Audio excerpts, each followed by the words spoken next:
एक बार महात्मा बुद्ध एक गांव में आए हुए थे और वहां उनकी सभाएं चल रही थी। वह लोगों को जीवन का उपदेश दे रहे थे। महात्मा बुद्ध के साथ उनके बहुत सारे शिष्य भी आए हुए थे।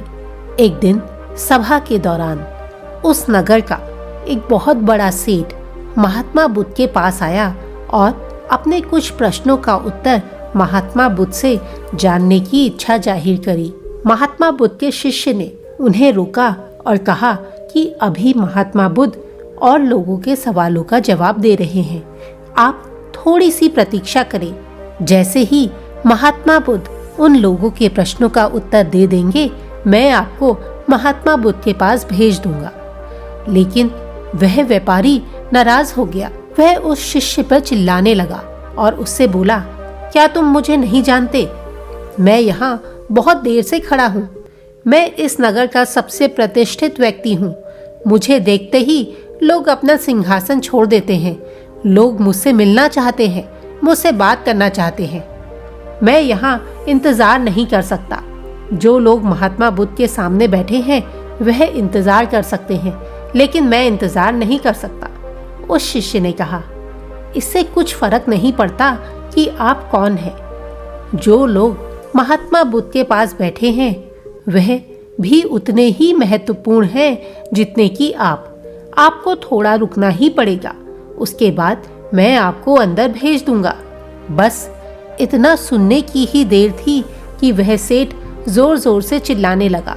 उसका चेहरा लाल हो गया और फिर वह अपने गुस्से पर काबू न रख सका और फिर वह जोर जोर से चिल्लाने लगा।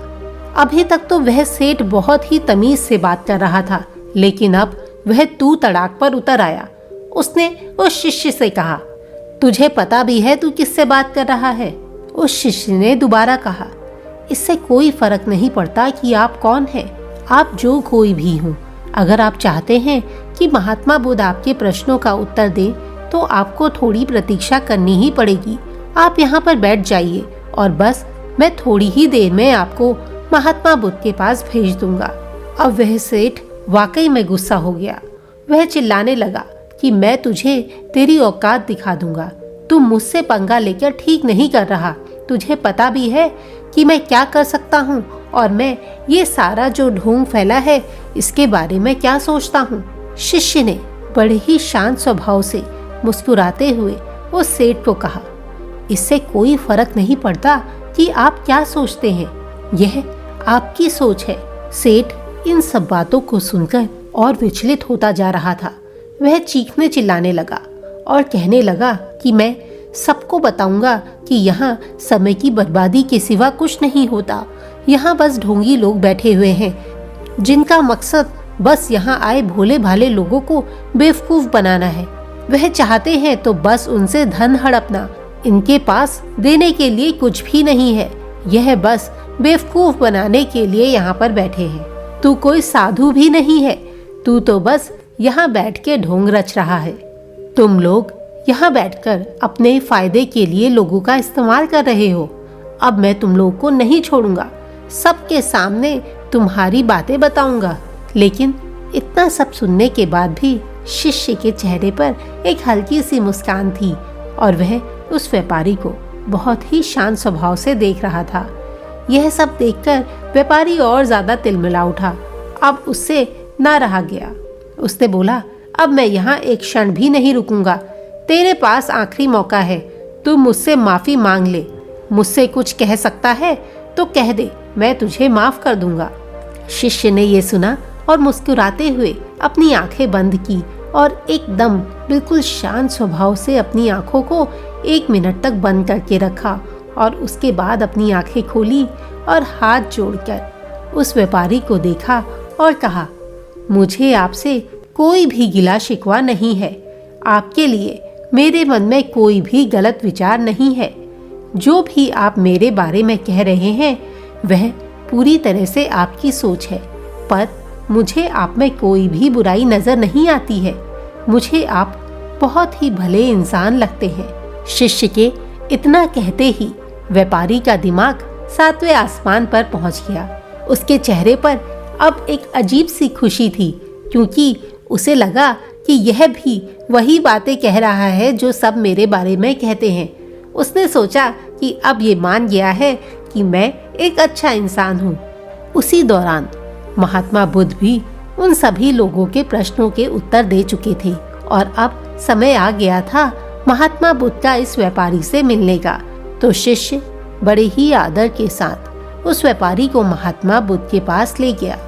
महात्मा बुद्ध ने देखा कि व्यापारी के चेहरे पर एक अजीब सी मुस्कान है, तो महात्मा बुद्ध ने उस व्यापारी से उसका हाल पूछा। व्यापारी ने खुश होकर सारी बात बता दी और कहा कि अब तो सभी मानते हैं कि मैं बहुत अच्छा इंसान हूँ। महात्मा बुद्ध ने मुस्कुराते हुए उस व्यापारी की ओर देखा और कहा, उस शिष्य ने तुम्हारी तारीफ नहीं करी। उसने वह नहीं कहा जो तुम हो, उसने वह कहा जो वह खुद है, और तुमने जो कुछ भी कहा वो वह नहीं है, बल्कि तुमने जो भी कहा वह तुम खुद हो।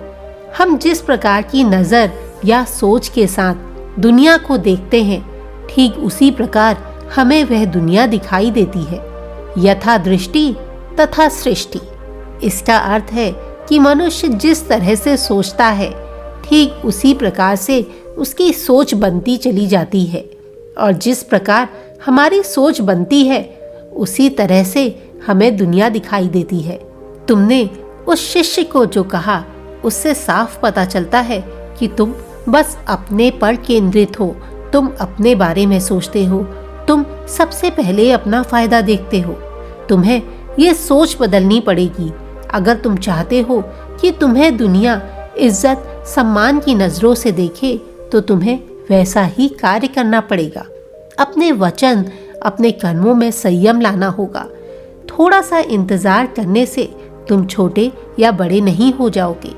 हम दूसरों को कितना सम्मान दे रहे हैं, उनसे किस तरह बातें कर रहे हैं, यह हमारे व्यक्तित्व का आईना बनता है और लोगों को पता चलता है कि हम कैसे व्यक्ति हैं। जिस तरह अगर कोई व्यक्ति अलग अलग रंगों का चश्मा पहन ले तो उसे पूरी दुनिया उस चश्मे के रंगों के कारण अलग अलग दिखाई देगी, लेकिन वास्तविकता में दुनिया तो वही है, बस उसको देखने का तरीका बदल गया है। ठीक उसी प्रकार व्यक्ति की जिस प्रकार की सोच होती है वह उसी प्रकार से दूसरों को देखता है और उसी प्रकार से दूसरों की परिस्थितियों को समझता भी है। यही बात हमारे वेदों में भी कही गई है। यथा दृष्टि तथा सृष्टि। यह दुनिया तुम्हें वैसी नहीं दिखाई देगी जैसी ये दुनिया है, बल्कि यह दुनिया वैसी दिखाई देगी जैसे तुम खुद हो। जिसकी नजर जैसी होगी दुनिया उसके लिए वैसी ही बन जाएगी। अगर तुम अपनी दुनिया को बदलना चाहते हो तो उसका सिर्फ एक ही तरीका है, अपनी नजरों को बदलो, अपनी सोच को बदलो।